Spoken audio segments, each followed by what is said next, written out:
Después voy a seguir con los temas que tienen que ver con la actualidad. Pero, o sea, cuando dicen, algunos economistas profesionales, asumo que algunos, por ignorancia, otros por resentimientos, otros porque, o sea, si se quisieran suicidar, lo mejor que podrían hacer es tirarse de lo más alto de su ego. Quedarían hechos un huevo frito abajo. Es decir, no hay plan de estabilización. ¿Y cómo es que baja la tasa de inflación? ¡Qué magia! No, dejamos constante la cantidad de dinero. Es más, cuando ustedes hacen la configuración de un programa de estabilización, tienen básicamente 3 elementos centrales. Tienen una política fiscal, tienen una política monetaria y tienen una política cambiaria. En el plano cambiario nosotros nos encontramos con una brecha del 200%. Es increíble porque aparecen algunos economistas diciendo, no, bueno, pero el atraso cambiario. Acá hay un problema de atraso cambiario. Ahora, esos mismos que dicen que hay un problema de atraso cambiario son los mismos que decían que había que poner el dólar a 600 y tenían una hipótesis de inflación más alta. Nosotros lo pusimos por el equivalente a 1000 y tenemos menos inflación. Podrían ser por lo menos, no sé, coherentes para ser intelectualmente no tan deshonestos. Esa es una de las cosas. La otra parte es la política fiscal. Déficit cero. ¿Qué decían? No, es imposible conseguir el déficit cero en el 2024. Y nosotros empezamos a orejear los números y hablábamos con Tote y me decía, me parece que alcanzamos el déficit cero en marzo. Vale, me puse Knowledge. El pobre Guillermo Franco sufriendo. ¿Qué tal, Guillermo? Más, tire la ley base, haga lo que quieran. Total, con esto, el programa, vamos a lograr todo esto a pesar de la política. Y vaya que lo estamos haciendo.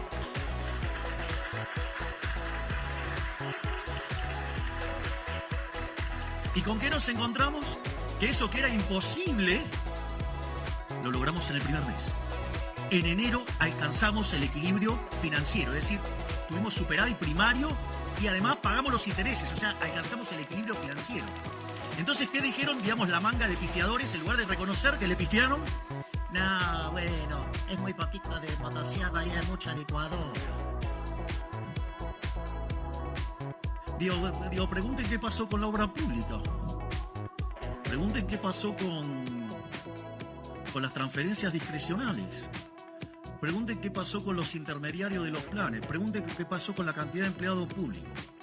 Me parece que la motosierra es un poquitito más grande. De hecho, la mayor parte del ajuste es motosierra. Y les voy a decir algo, a veces la licuadora, si se vuelve permanente, también es motosierra. Que quede claro, entonces. Es decir, con lo cual, la motosierra al final es cuestión de tiempo, hasta que terminemos de estabilizar. Es más, y aquellos que dicen, no, bueno, pero ustedes no son liberales, subieron los impuestos. Ah, subimos los impuestos. Yo suelo utilizar un ejemplo muy interesante para entender el robo que es la política monetaria, que es el caso de una economía que hace transacciones en oro, ¿no? Entonces, supongamos que tenemos una economía que hace transacciones en monedas de oro y aparecen ahora por acá un par de amigos míos, aparece un físico y aparece un químico y me traen la fórmula para convertir el plástico en oro. Entonces, ¿qué empezamos a hacer? Empezamos a comprar plástico. Entonces, ¿qué empezamos a hacer? Empezamos a falsificar oro. La pregunta es, si yo ese oro lo tuviera guardado en mi casa, o tengo un problema de autoestima y entonces quiero alardear que tengo toda una casa de oro y no es de oro, de todo oro falso, entonces agarro y hago todo eso. Hasta ahí no hay ningún problema, porque yo ahí no estoy cometiendo ninguna estafa, hasta ahí no hay nada, o sea, lo único que estoy haciendo es falsificando. ¿El problema cuándo aparece? El problema aparece cuando ese oro falso yo lo meto adentro de la economía como si fuera bueno. Y cuando hago eso, ¿cuál es el problema? Estoy aumentando la oferta de oro. Y al aumentar la oferta de oro, el poder adquisitivo del oro cae. Es decir, que todos los precios expresados en unidades de oro suben. Eso se llama ¿cómo? Inflación. Es decir, donde la verdadera estafa no es la inflación. La verdadera estafa es el señoriaje. Es decir, es la emisión monetaria la verdadera estafa. Porque yo les hago una pregunta. Si ustedes tuvieran una economía en crecimiento y el Banco Central emite acorde al crecimiento de la demanda de dinero como consecuencia del crecimiento de la economía, suponiendo que el consumo fuera una fracción constante del ingreso. Digo, así queda todo perfecto, ¿no? En términos de la estructura que usé. Entonces, ¿qué es lo que sucede? La inflación es cero. ¿No hay estafa ahí? Sí que hay estafa. Sí que hay estafa. Entonces digo, claro, cuando quieren hacer la cuenta del impuesto inflacionario no le da. Porque cuando calculan la tasa, le da la tasa de inflación dividido 1 más la tasa de inflación. Entonces, como es cero, entonces no le da. Y en realidad sí hay estafa. ¿Por qué hay estafa? Porque si no hubieran emitido, hubiera deflación. Es decir, la deflación es algo sano. Es decir, la deflación... Digo, de hecho, para los clásicos que se dedicaban a mirar todo el día qué estaba pasando en la economía y después escribían, para ellos no era un problema. Por eso recomiendo enfáticamente un libro maravilloso de Philippe Bagun que se llama Defendiendo la deflación. Lo que pasa es que cuando hay deflación, o sea, hay algunos que ganan y hay otros que pierden. Bueno, si, digamos, tienen más exposición los que pierden, y bueno, claro, entonces, digo, la deflación es mala. Pero no es mala, digo, porque deriva, de hecho, digo, del propio crecimiento económico y implica devolverle recursos a la gente. Ahora, entonces, esto quiere decir que la verdadera estafa es la emisión monetaria. Esto es muy interesante porque el gobierno delincuente que nos precedió, en los 4 años de gobierno, emitieron 28 puntos del PBI, manga de chorros.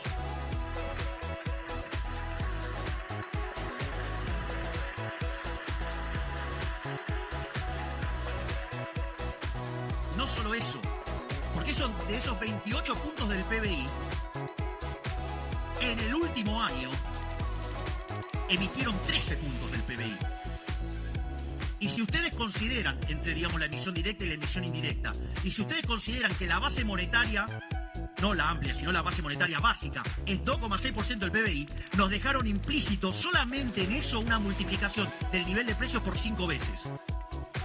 No solo eso, además nos dejaron un banco central quebrado, donde había una relación de pasivos remunerados de 4 veces a 1. No solo eso, sino que además nos dejaron sobrante monetario. Claro, cuando ustedes hacían toda la cuenta, digamos, básica, eso daba que nos íbamos a encontrar con una inflación en torno al 15.000%. Digo, ese chico, el soviético, el que está en la provincia, ya no es una exageración. Eso era una exageración, decía, eso no pasa. Y la realidad es que cuando nosotros, digamos, entramos en diciembre, la primera semana, los precios venían creciendo al 1% diario. Eso anualizado daba 3.700% anual. Dicen, no, pero si sumo 1 más 365 veces me da 360. O sea, ni siquiera saben el cálculo de cómo es la inflación, que es una exponencia. Así estamos. Después, cuando ustedes toman las 2 primeras semanas, porque digo, el gobierno anterior había dejado un montón de controles de precios y lo liberaba todo justo antes de que asumiéramos nosotros. Ahí la inflación se aceleró al 7.500% anual. Y hay algunos caraduras, hay colegas intelectualmente deshonestos que niegan que había una hiperinflación plantada, que niegan que había un potencial de hiperinflación de en torno al 15.000%. Y cuando ustedes toman la inflación mayorista, la inflación del mes de diciembre mayorista dio 54%. Eso anualizado da 17.000. Es decir, nosotros asumimos con una tasa de inflación mayorista corriendo al 17.000%. Y esa inflación que corría al 17.000%, es decir, al 54% mensual, dada la obra enorme que está llevando a cabo todo mi equipo, hoy esa inflación mayorista es del 5%. Es decir, la bajamos en 90% al ritmo al que crece la tasa de inflación. Y no tenga duda que la vamos a exterminar.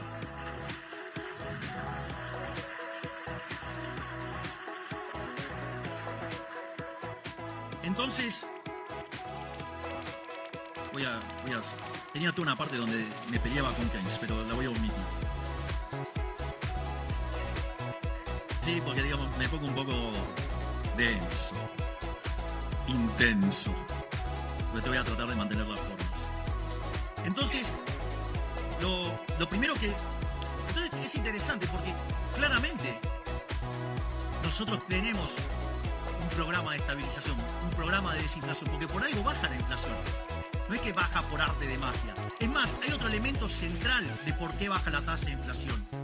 Una de las cosas enormes, digamos, que es digno de admiración, es el trabajo que está haciendo Santiago en el Banco Central y todo su equipo, Santiago Bausili. ¿Esto por qué es tan importante?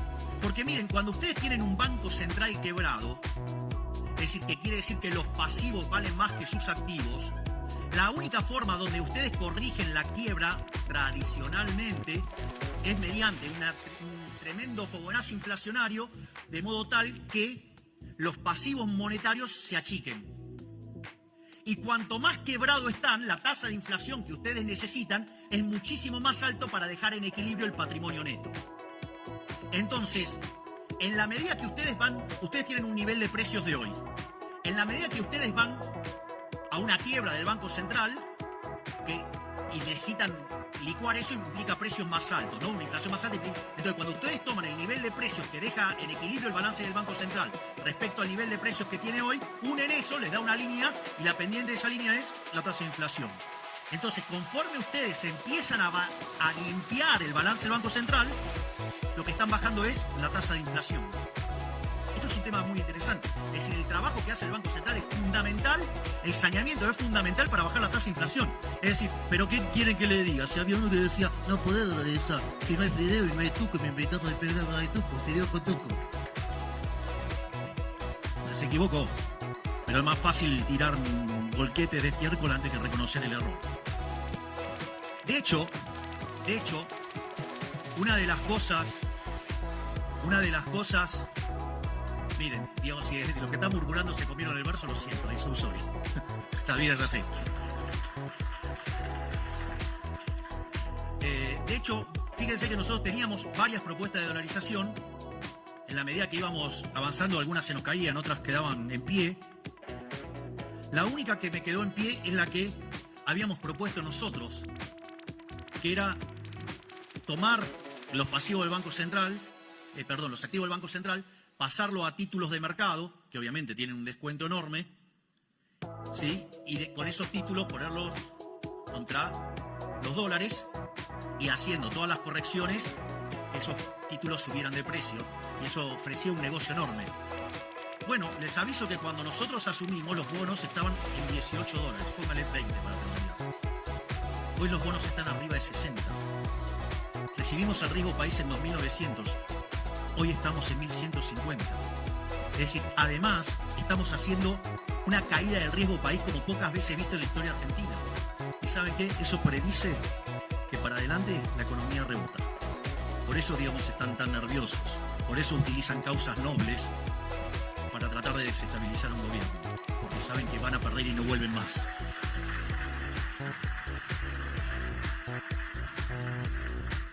Por lo tanto, fíjense que cuando nosotros recibimos ese déficit monumental de 15 puntos del PBI, 5 en el Tesoro y 10 en el Banco Central, hoy, entre el ajuste que hicimos en el Tesoro y el ajuste que lleva hecho el Banco Central, de 15 puntos lo bajamos a 13. No solo eso, le estamos, digamos, cuando termine el año, le habremos devuelto al sector privado 15 puntos del PBI en ahorro. ¿Quieren saber cómo va a crecer la economía? Va a subir como pedo de buzo.